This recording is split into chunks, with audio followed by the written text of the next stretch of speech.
Good morning, everyone, and thank you for joining us for our latest Ontario Medical Association briefing on important healthcare issues in the news. My name is Dr. Andrew Park, and I'm the president of the Ontario Medical Association, which represents more than 43,000 doctors across the province. January is Alzheimer's Awareness Month in Canada.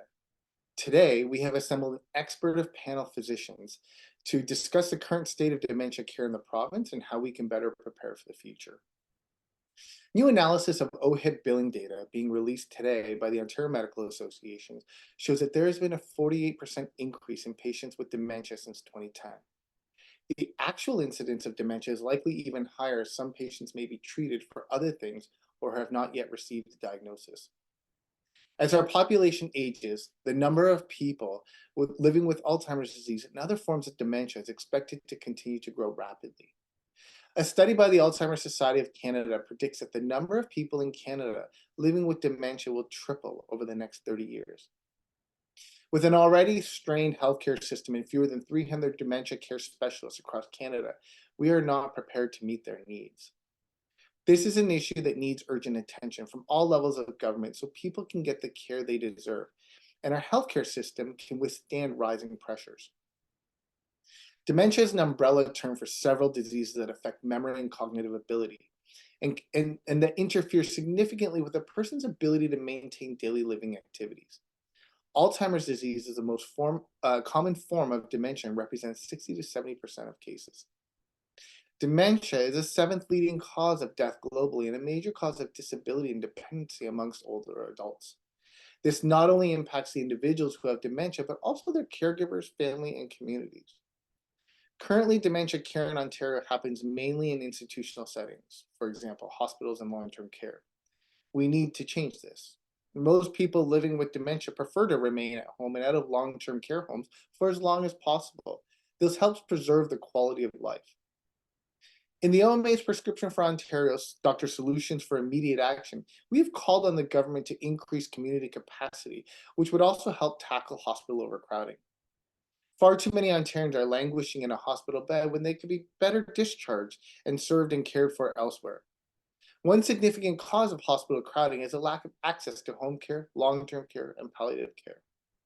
For example, a patient with dementia requiring supportive care may end up living in a hospital due to a lack of available resources in the most appropriate setting.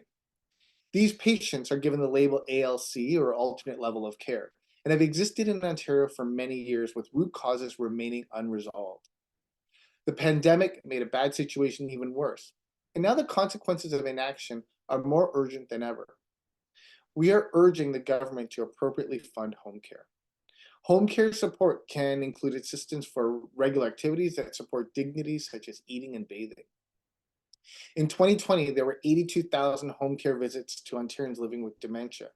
But according to an expert analysis by the Alzheimer's Society of Ontario, 2.5 million annual home visits were needed to provide adequate support. That's a significant gap in capacity versus demand. Ontario's doctors know that it is important that we act now to shape the future of dementia care in Ontario. Our panel will provide important insights into the state of dementia care today and what needs to change. We will also hear about new exciting breakthroughs that could soon be approved in Canada that would have major impacts on people's lives. I'd now like to introduce my physician colleagues. Dr. Alexandria Peel is a geriatrician and chair of senior care at the Gateway Center for Excellence in Rural Health in Goderich. Dr. Carmela Tartaglia is a cognitive neurologist and co-director of the Memory Clinic at Toronto Western Hospital. And Dr. Linda Lee is a family physician with a concentration in the care of the elderly and the executive director of the Mint Memory Clinic, a nonprofit organization helping to establish memory clinics in primary care nationally. I'd now like to hand things over to Dr. Peel, who will talk about the current state of dementia care in Ontario. Dr. Peel, as a geriatrician, what gaps do you see in care for dementia patients in Ontario? And what should the province be doing to bolster care available for patients who need it? Thank you very much, Dr. Park, for your kind introduction. 1 in 3 people in Ontario have a close connection to someone with dementia. So let's describe the experience of dementia for many people living in Ontario and talk about how we can do things differently in 2024 and beyond. Your loved one is forgetting conversations more easily. They're misplacing items. They're having more difficulty organizing documents for their taxes this year. Your family doctor advises that the wait time for any kind of specialist memory assessment could be months or years. Scattered specialist care teams, established over 15 years ago, cannot meet the current demand. In Canada, the number of children is the same as the number of older adults, but there are 10 times more pediatricians taking care of children than there are geriatricians taking care of older adults. A referral is sent and the wait begins. 12 months later, your loved one sees a specialist and investigations are ordered. The wait time for an MRI head is 12 months more. Now, over 2 years from their initial visit to the family doctor, a diagnosis of probable Alzheimer's dementia is confirmed. Throughout this time, your loved one is declining. They're a shadow of their former self. One night they fall, and you bring them to the emergency department. After a 16-hour wait, they're disoriented and delirious. They receive pain medication for a broken rib, and they cannot go home. After sleeping overnight in the hallway of the emergency department, they're so disoriented that they strike a nurse who's trying to take them to the toilet. After a week in hospital, trying to control their pain, they're so deconditioned that they cannot go home. You have no choice but to put them on the list for long-term care, but no beds are available. After a 7-month wait in hospital as an ALC patient, or alternate level of care, the title used to describe people who don't require acute hospital care, but have no options for care at home, they finally moved to long-term care. This journey is too common, and it can be different. Currently, there's no centralized responsibility for dementia and frailty care in Ontario. Dementia and frailty care falls under multiple provincial ministries, most notably Ontario Health and Ontario Health Teams, as well as the Ministry of Long-Term Care, the Ministry of Municipal Affairs and Housing, and the Ministry of Seniors and Accessibility. Within these departments, there are a myriad of agencies that are not always coordinating to deliver efficient and effective dementia and frailty care. This stands in sharp contrast to other diseases like cancer or cardiac care that are coordinated provincially. With the introduction of Bill 121, Improving Dementia Care in Ontario Act of 2023, dementia experts are calling for one coordinated body that would provide strategic direction for dementia and frailty care in Ontario. That coordinated body would need control of funding and deliverables, provide clinical expertise, and have participation from all ministries. Experts are also recommending implementing a dementia strategy for Ontario that builds on the 2019 National Canadian Dementia Strategy. Doctors want all Ontarians with dementia and their caregivers to have the best possible health care. Key components to a dementia strategy would include streamline and timely access to diagnosis, ideally within 3 months, timely access to required testing and treatments, specialized interdisciplinary dementia care, support, and education, as well as long-term follow-up throughout the dementia journey, and access to flexible home and community care support services to meet their care needs at home. As Dr. Park mentioned, 91% of older adults want to live at home as long as possible. But the reality is the system needs to change to meet current and future demands for care in the home. Best practice dictates interdisciplinary team-based care for people with dementia and frailty. In my practice area, there are 5 different specialized healthcare services that provide dementia and frailty care. They're managed by 5 different organizations. We have 5 different medical record systems. I don't know when my patient has visited another provider. Each service reports to different managers. So as the physician, I cannot delegate care tasks to other team members. We lack secure communication tools like text message and email that would help us to coordinate your care. These inefficiencies affect your care and mean wait times continue to grow. Another important part of staying at home as long as possible for people with dementia is home care for things like nursing care, physical therapy, and help with dressing or a bath, and community support services for things like transportation, meal support, and respite care for caregivers. These types of services are also very cost-effective for the province. In 2020, the province estimated that the cost to provide home care was $103 per day. This is in comparison to $201 per day to provide care in long-term care and $730 a day to provide care in hospital. As the OMA has shown, the number of persons with dementia is increasing.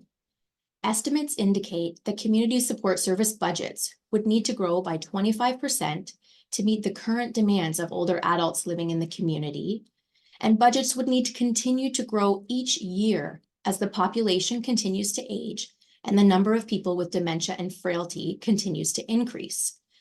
But remember, this will always come at a fraction of the cost of hospital and long-term care.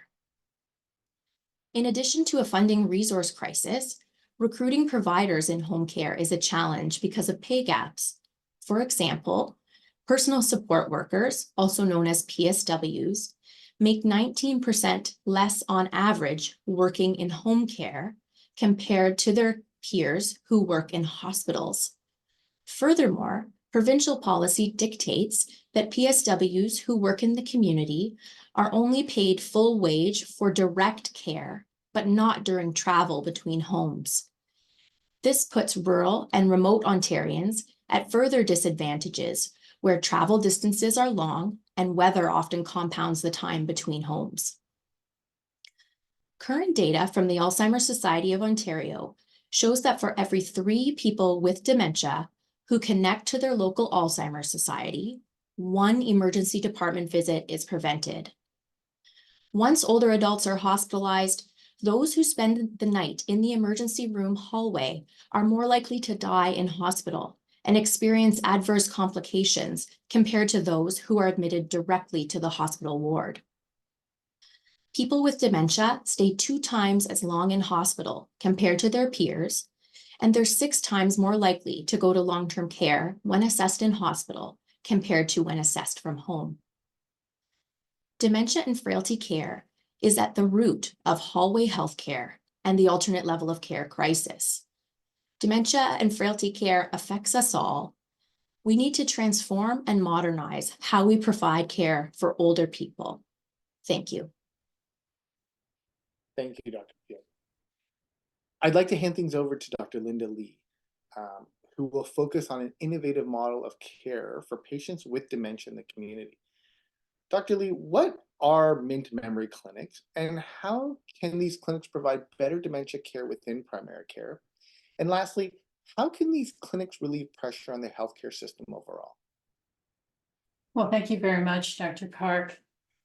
More than 500,000 people in Canada live with dementia, and that number is expected to triple by 2050 to 1.7 million. Our current healthcare system is not set up to support the growing number of individuals living with dementia or their family care partners. And there are real system-related challenges, as Dr. Park described, that prevent people from accessing a timely diagnosis and accessing the services and supports that they need to live in the community with best quality of life for as long as possible. Our system is reactive. It is crisis-driven. And programs that help to solve these problems, such as MINT memory clinics, are underfunded. We need to leverage Canada's strong infrastructure of primary care and enable them to deliver high-quality, accessible dementia care no matter where people live. MINT Memory Clinics is a not-for-profit organization, is dedicated to improving dementia care in primary care through standardized, nationally accredited training. It's complete, compassionate care that's full service, it's multidisciplinary throughout a person's journey. It's one stop located in where people live in their own communities. And the MINT clinics take a preventative approach, aiming to avoid those crisis situations, as Dr. Peel described, that result in much added suffering and costly use of healthcare system resources, such as emergency department visits, hospitalizations, and transition into long-term care. And what's important is that MINT clinic care has been shown to help people living with dementia to stay in their own homes longer and out of hospital and out of long-term care for as long as possible. The MINT clinic teams work in partnership with the patient's own family physician or nurse practitioner, and in collaboration with specialists and with Alzheimer's Society team members. And with our training, the need for referrals to specialists is reduced by 90%. And what that means is that people can get everything they need throughout their journey from their local MINT memory clinic without long waits and without needing to travel to see specialists. The MINT clinics have been proven to provide high quality care. Specialists are linked to each MINT clinic and accessed virtually when needed for the most complex of conditions. And what's also most important is that patients and family satisfaction with MINT clinics is very high. There are some studies that have shown that 96% of patients and family caregivers would recommend the service to others. There is need for sustainable provincial funding to enable the spread and scale of MINT clinics so that every person can have access to this kind of service and support. The MINT memory clinic model has been extensively evaluated, and a recent cost effectiveness analysis that was conducted by a health economics expert demonstrated $51,500 net cost savings for every patient seen in MINT clinics and improved quality of life. And other studies commissioned by the ministry have shown that compared to usual care, MINT clinic care is associated with 50% reduction in emergency department costs, 50% reduction in hospitalization costs, and delayed transition into long-term care. And what that means is that with MINT clinics, people living with dementia can remain living in their own homes for longer with best quality of life at much lower cost to the healthcare system. Again, that $51,500 net cost savings is inclusive of the cost of training and the staffing costs for these MINT clinics. Our healthcare system needs to evolve to better meet the needs of the growing numbers of people affected by dementia. There's need for investment in proven solutions such as MINT memory clinics that offer better care at lower cost and would allow more equitable access to this type of care no matter where people live. As a not-for-profit initiative, we could prioritize this standardized, nationally accredited training for teams and allow that rapid spread and scale of the MINT clinic program to ensure widespread access to high-quality care at substantial healthcare system savings. There are now over 100 MINT clinics in Ontario and 20 MINT clinics in 5 other provinces, and there needs to be more. This is urgently needed and will help us to deliver the kind of care that older adults need and deserve. Thank you. Thank you, Dr. Lee. Now I'd like to turn things over to Dr. Carmela Tartaglia, who will tell us about some of the new treatments on the horizon for dementia. Dr. Tartaglia, what new medications could be available in the future, and how will this shape dementia care in Ontario in the future? Yeah, I think to answer this question, we really have to start backwards. So until now, we've been talking about dementia, but actually there are no disease-modifying treatments for people who have moderate or severe dementia. The disease-modifying treatments are only for people in mild cognitive impairment and early stages of dementia, where there may not even be dementia there. And so I think it's really important for people to realize that these staggering numbers that we're talking about actually are a huge underestimate. The vast majority of our patients who have a neurodegenerative disease in the brain, that means something like Alzheimer's, could be Parkinson's, could be something else, they actually aren't even accounted for because those people aren't getting diagnosed. Those people are sometimes erroneously told that they're just aging or that they have depression, anxiety, even sometimes midlife crisis. Because the thing to remember is, although the vast majority of patients are older, over the age of 65, which is actually not that old when you think of our lifespans, but there are millions of people with young onset dementias, where they could be in their 40s, they could be in their 50s, early 60s, and these people also have a neurodegenerative disease. And so I think the landscape has completely changed now because, think of cancer. When do you diagnose cancer? You don't wait till people have late stage disease to make a diagnosis. You need to get in there early. That's the only time you will be able to disease modify. That means actually change the course of the illness. There are currently 3 FDA approved, that means 3 treatments have been approved in the United States that have evidence that they can modify the course of the illness, the course of Alzheimer's disease, not the other neurodegenerative diseases yet. And the recent results show that these treatments are only beneficial when patients take them at very early stages. But those patients, for the most part, are actually not even getting a diagnosis. Actually, they're being told that they don't even have a disease. And so until now, it was perfectly acceptable to misdiagnose, to not diagnose. But now you actually will be missing out on a treatment that could change the course of your illness. And so we as physicians, we as people are going to have to change our outlook. This disease does not start when you have dementia. And people should not be dying with a dementia diagnosis. That's like saying you died of a cough. You would hopefully know that your cough is caused by cancer or asthma or tuberculosis. Well, the same thing for dementia. You need to know what the cause of it is. And so we need access to diagnostics. We need access to proper assessments. And proper assessments in neurodegenerative disease take time. People have to be compensated for taking the time to listen to their patients. Because when your brain changes due to a neurodegenerative disease, you change.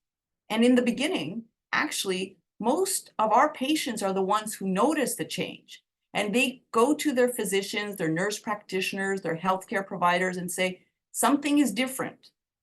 And oftentimes they're told, no, things are okay, actually without even any assessments, just because you sound okay. But think of in cancer, would we do that? We would not do that. So I think, our perspective on these diseases has to change because there are, there's dramatic changes. There are disease modifying treatments. One of them is actually under Health Canada review, and we will get a decision soon. And that means that you have to be able to diagnose people to be able to access. I think it's important to think and remember that young people get these diseases and that you shouldn't discount when somebody tells you, even if they're in their 50s, something is not right. I feel that my memory is not good. I can't speak as well as I used to. I can't coordinate things as well. That's important. That means something is changing and we need to get a diagnosis of what that is. I think it's also important to remember there are no physicians that are untouched by this disease. And I am certain there are very, very few people untouched by these diseases. We have a lot of older adults taking care of children. So even pediatrics should be thinking about these conditions. Our patients need accurate diagnosis, just like in any other condition. As Dr. Peel has alluded to, cardiac care, cancer care, coordinated, precision medicine. Well, we need that personalized medicine in neurodegenerative diseases. Thank you. Thank you so much, Dr. Tartaglia, and thank you to all of our panelists for sharing their expertise. We are now going to open up our Q&A session. The OMA's Emily English will moderate this portion of today's briefing. As always, please put your questions in the Q&A chat, and if we don't get to your questions, our media team will follow up with you. You can also email media@oma.org with requests for interviews or information. Emily? Thank you very much, Dr. Park, and thank you to all our panelists for sharing your expertise today. And to the journalists in the room, thank you for attending. Please feel free to put questions in the Q&A chat. We have our first question from reporter Len Gillis, who's with Sudbury.com. I'm going to direct this one to Dr. Peel. Dr. Peel, are there enough resources in smaller and rural communities like Northern Ontario where patients with dementia can get access to care and services? What a great question, Len. That is really close to my heart and my practice, because I think, as I alluded to before, I'm one of the very few geriatricians in Ontario who practices rurally. But certainly, doesn't matter where you live in the province of Ontario, you qualify the same for services. But the issues that I alluded to, where we have a resource shortage and a shortage of workers who are able to do that work, are certainly compounded in rural areas. And in terms of, pieces that we could change to sort of help with that going forward. So some of my work through Gateway has been looking at strategies to try to increase health worker recruitment in rural areas. So one of the programs is giving high school students jobs in healthcare so that they can grow their experience, and hopefully they will then pursue a job in healthcare later on. And that's just having more healthcare workers in your rural or remote area in general is something that's been shown to be quite helpful. Another initiative that we've been working on is training PSWs locally with the hope that they will then return to work. So I think, in rural areas, we have really some of the best care, but we have to be creative to really increase our healthcare worker base. Thank you very much for that answer. And I have a question now for Dr. Linda Lee. If somebody is showing signs of dementia, when should they go to their family doctor to have that discussion? That's a really important question. If a person's experiencing memory symptoms, or if people are worried about someone they care about, their memory, they should seek medical attention. Not all memory loss is dementia. Sometimes there are treatable conditions, and the only way you'll know is by seeking seeing your family doctor or nurse practitioner to get some of the investigations started. So I think, as Dr. Tartaglia has said, if you're noticing any changes in your memory, or other people are noticing changes, that's the time to seek help. Thank you very much. And we have a question from Andy Pinsent, who's with CFRA in Ottawa. I'll direct this one to Dr. Park, who is an emergency physician, as well as OMA president. Dr. Park, can you tell us, do police and paramedic services need to be consulted as stakeholders? I'm aware they do end up responding to situations involving dementia patients, and it adds to the complexity. Yeah, for sure. Thank you for your question. I think the new wave of healthcare, as we're conceptualizing what this looks like in terms of services for patients, has to be more collaborative, has to be looking at what stakeholders are involved with what patients at what points in their journey, and saying, that as Dr. Leah said, that we are often in crisis mode, and how do we get ahead of this? So we're providing the education that both police and paramedical services need, so that they're able to manage these patients with compassion, as opposed to the tools that they may have currently. And so I think it's really important to say, How do we engage with external stakeholders from what we might have conventionally thought of to better care for patients? Because ultimately patients are our citizens in Ontario.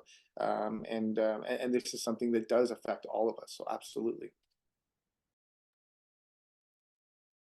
Thank you very much. And we have a question now from Snay Duggal with the Trillium. I'll direct this one to Dr. Tartaglia. There's been discussion about how people are given a probable diagnosis and the need for diagnostics.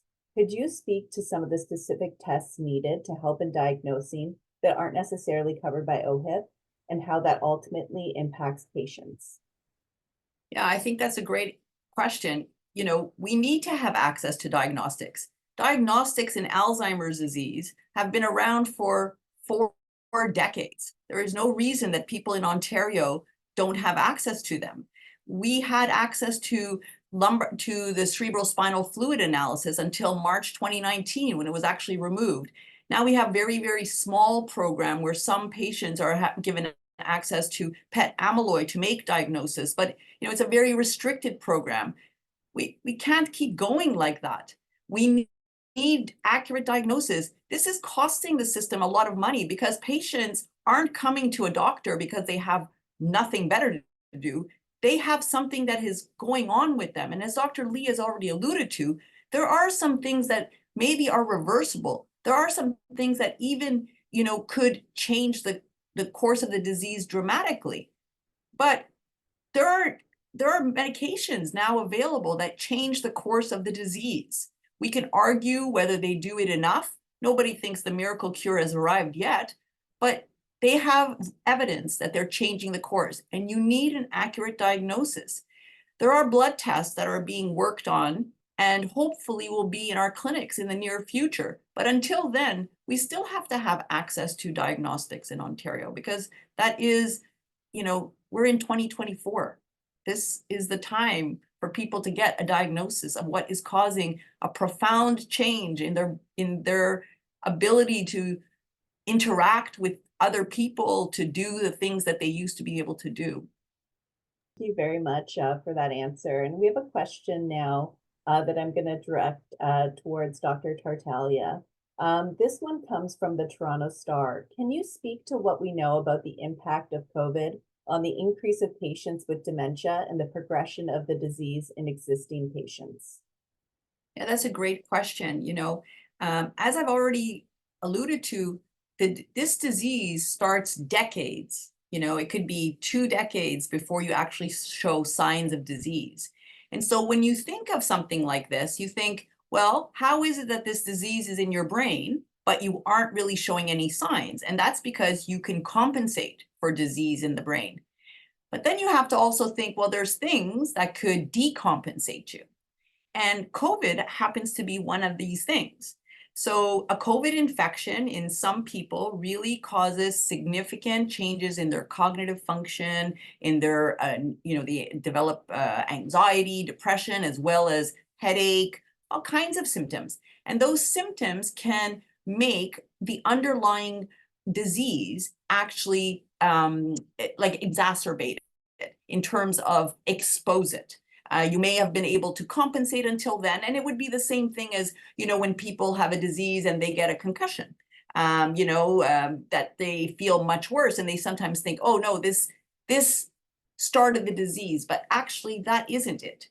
That event exposed the disease. And so we have had patients who have been sent to my COVID clinic, and I find out that they have Alzheimer's disease. The same is true for concussion too.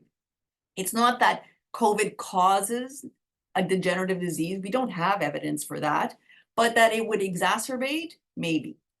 There's also some data coming out that older people who have had COVID, their cognitive function is worse than if they haven't had COVID. Now, that data is more difficult to interpret because nowadays there's many people who've had COVID, and actually probably very few people who haven't had it, even though many have been asymptomatic. So I think that's going to be a work in progress in the next few years, but definitely we have seen that COVID exposes people who already had a neurodegenerative disease, but were well compensated for their illness. Thank you very much. And Dr. Peel would like to weigh in on the impact of COVID on dementia patients. Sorry, Emily, I think Dr. Park wanted to weigh in. Oh, sorry, Dr. Park, please go ahead. That's okay. Yeah, no, absolutely happy to weigh in. I think the other thing that you're hearing from the panelists, particularly in something around dementia, is a continuity of care, the preventative care, the upfront relationships that you have with longitudinal, comprehensive physicians and practitioners that know you in a team-based model. All that was disrupted during COVID, and so we lost an opportunity in a large way as a society to continue our relationships with our patients that may have exacerbated those findings around those patients that were slipping through the cracks early, particularly early when we really shut down our society.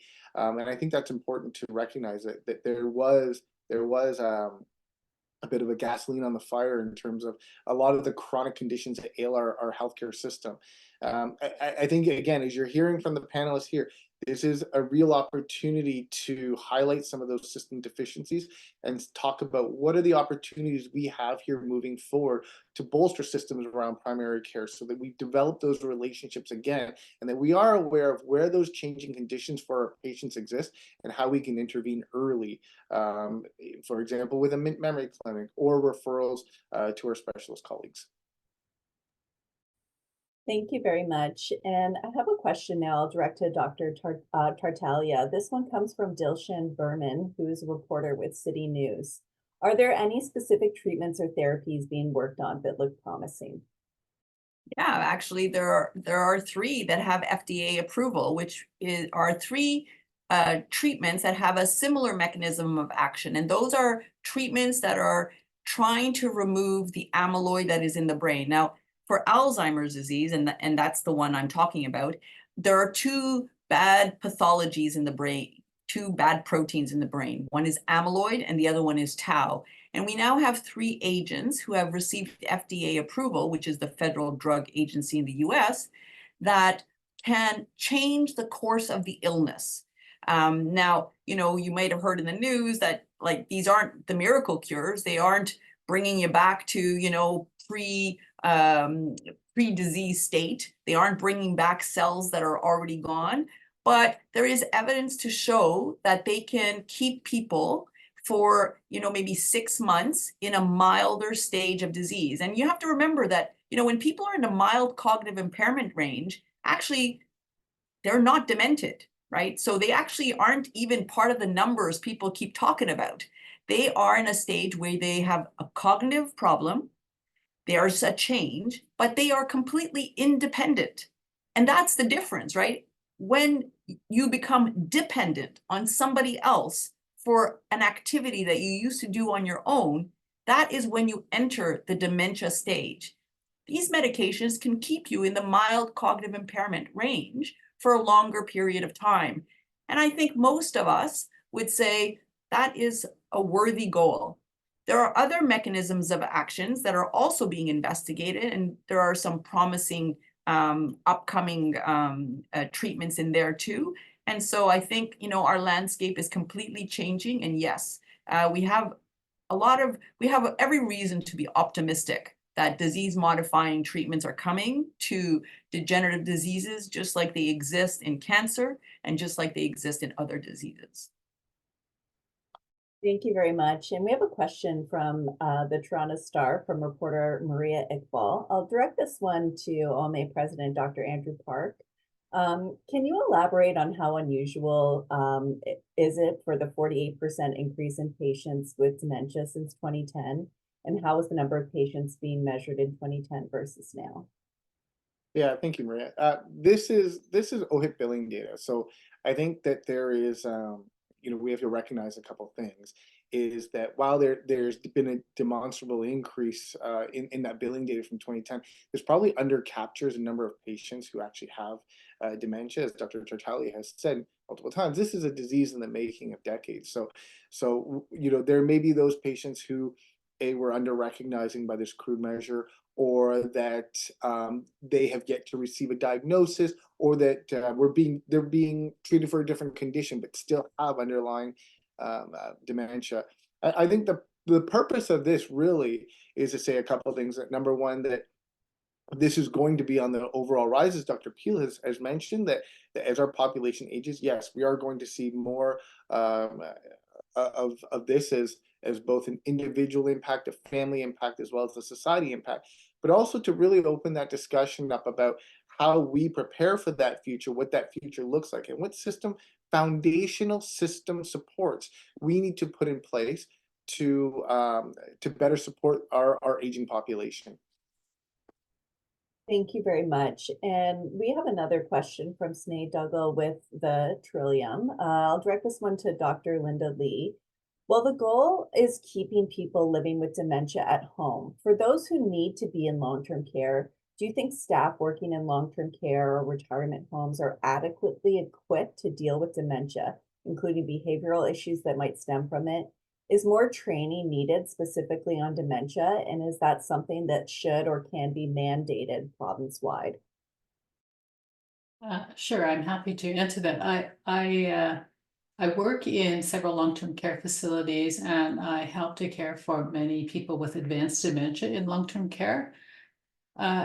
First of all, I will say that the people working in long-term care are doing the best they can. It is there are so many challenges associated with long-term care, and the staff are really, really trying their best. Having said that, the goal, of course, is to help people stay in their own homes for as long as possible. Many, though, as dementia advances, may need more support, and some will need to move into long-term care, transition into the supports and services available in long-term care. Dementia doesn't affect people the same way. It's very individualized, and that's why specialized training is needed to manage some of the effects of advancing dementia. And I would agree that more training, more specialized training on individualized approaches for people, to have that person-centered approach, medication optimization, all of those things should be trained. There should be training to help people with that, to help staff with that. And if it could be mandated and supported by the province, that would be wonderful. And I think, Emily, I would just add to that, that type of training really needs to exist across the health system, right? Long-term care often sees people at a certain stage of dementia, but for example, that person might have come through hospital first, and that person might not have training on how to cope with that condition. And they might have come through home care before that, and that person might not have any specific training. Or someone mentioned police or paramedics or even primary care. That this base level of competency in dementia care is something that really has to be spread throughout, society and health disciplines in general. And when we look at some of the proposed dementia strategies, education sort of across the board is something that is really being recommended. Thank you very much. And we have another question for Dr. Tartaglia. This one's a follow-up about the new treatments. This comes from City News reporter Dilshan Berman. The follow-up question is, how far along are we in Canada in terms of approving these new treatments? Yeah, well, there's one of them at least, and maybe two under Health Canada review. And so that means, a treatment can be accepted in other parts of the world, but actually at the end of the day, Health Canada has to approve it. So they are currently looking at the file, and they will decide whether it gets approved in Canada. That means that they feel that there's enough evidence to show that it would be worthwhile for Canadians to get at it. And then the next step would be, even if it gets approved, to figure out how are we going to pay for it? Because, this is a different system than in the US. And so then there'll be the body in each of the provinces that will do a separate review to see about how these disease modifying treatments can be covered by our funding bodies. Thank you very much. And thank you to all the reporters who are asking very engaging questions. We really appreciate this discussion. If you do have any questions, please put them in the chat because we are nearing the top of the hour. I have another question for Dr. Linda Lee. This one comes from Marjo John, who's with the Medical Post. What can primary care providers do to improve early diagnosis of dementia? That is such an important question. It is, as Dr. Tartaglia is saying, first an awareness that people who are presenting with memory symptoms should not be dismissed. If people are concerned about their memory, if others are concerned, then to take that seriously and to at least begin some of the investigations. There are tests that can be done. There are in some locations with mid-memory clinics, they would have access to multidisciplinary teams that could take it the next step. And I think the most important thing is to have an awareness that there are many people who will experience early memory loss, and there's an opportunity to make a difference. Those opportunities include interventions, recognizing potentially treatable conditions, and then interventions that might make a difference. Stop there. Thank you very much, Dr. Lee. And we have one more question that I'll direct to Dr. Tartaglia. So can you speak to the prevention of dementia? How can we increase awareness in what people can do now to avoid dementia later in life? I think that's a fantastic question, a super important question, because we have a lot of evidence that things that you do throughout your life will impact your risk of getting these neurodegenerative diseases. There's evidence that, you know, if you do exercise, aerobic exercise, that is good for your brain. And not just because it increases the circulation, there's actually things that can happen, more cells, more connections in the brain, and that is lifelong.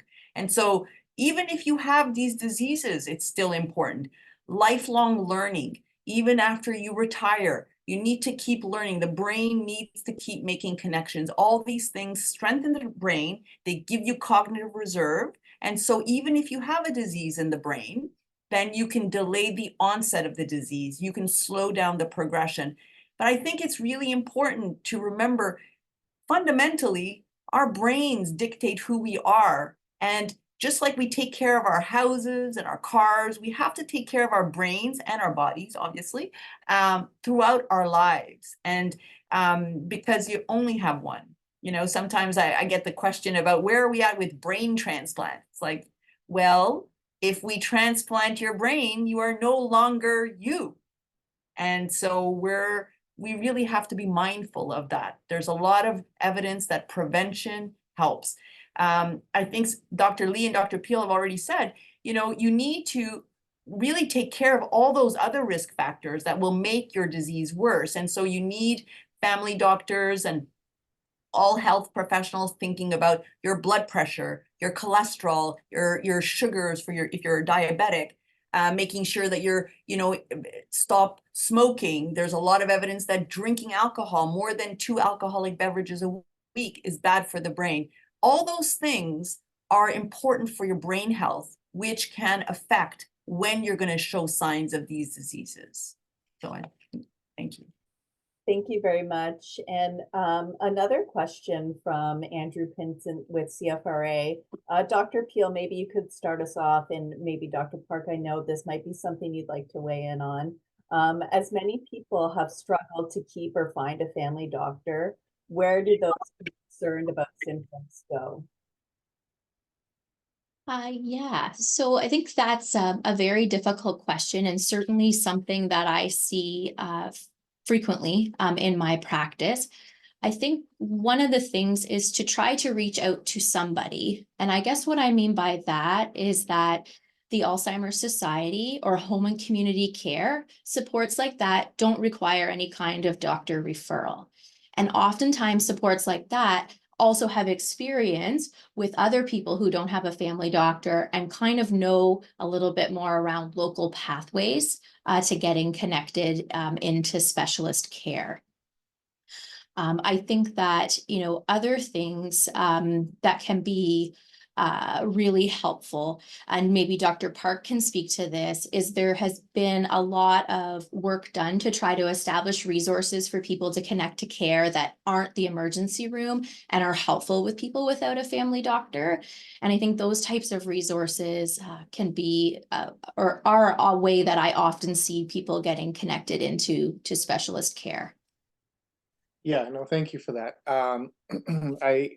This is why we have been so aggressive in our campaign to say, look, every Ontarian really does need a family doctor. This again is one of the other reasons that highlights how critically important it is as a foundational element of our healthcare system.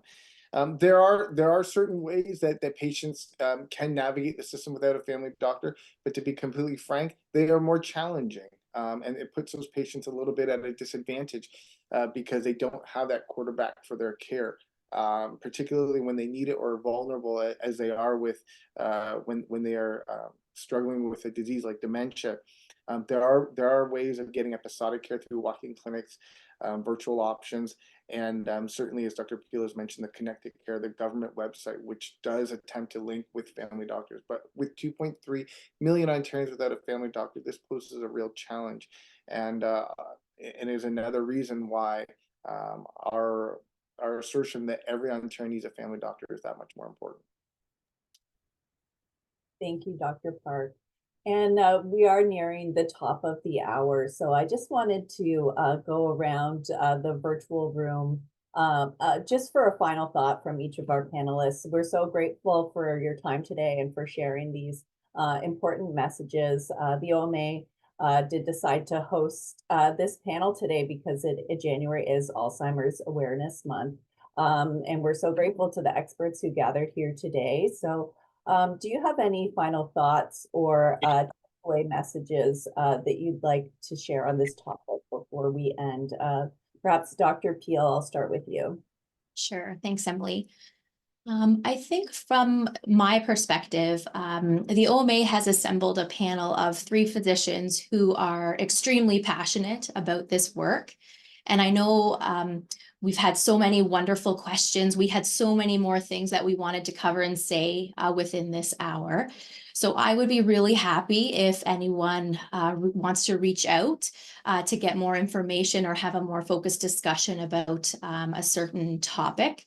And I just really want to thank everyone for their interest in this topic that is close to all of our hearts. And Dr. Lee, do you have any final thoughts? Yeah, this has been a wonderful opportunity. My final thoughts are that we have an opportunity to improve care. We can change the orientation from a reactive system to a proactive system by investing in primary care, working in collaboration with specialist care and community care. We've been able to show there are programs that make a difference, that can give better care at lower cost. And the time is now to invest in our system to help the growing number of older people who will be affected by dementia. Thank you. And over to you, Dr. Tartaglia. Yeah, thank you. I'm so happy to see that there was such interest. Of course, you know, I'm passionate about the brain, but it's always nice to see other people. I think the landscape in neurodegenerative diseases, especially Alzheimer's, is changed, and that we need to keep up. People are allowed to get a diagnosis for a degenerative disease, just like they are allowed to get a diagnosis for cancer or cardiac. The brain can't be left behind anymore. It actually is, you know, really the most important thing that dictates who you are. So. Thank you. And Dr. Andrew Park will close out our session with some closing remarks. Yeah, first off, thank you. A sincere thank you to our panelists today. for your expertise and your advocacy work in this area. And I want to thank all of our media for attending today's briefings and for your very thoughtful and engaged questions. We will have a recording of this session available later this afternoon. Ontario's doctors want what's best for their patients, and we need to prepare to meet the needs of our aging population and rising rates of dementia. In our prescription for Ontario Doctor Solution for Immediate Action, we have called for solutions that would increase community capacity, as well as ensuring that everyone in Ontario does have a family doctor. People in Ontario deserve the best quality of life possible, and we need to build a resilient healthcare system that can provide for this. We hope bringing attention to this issue today makes a difference.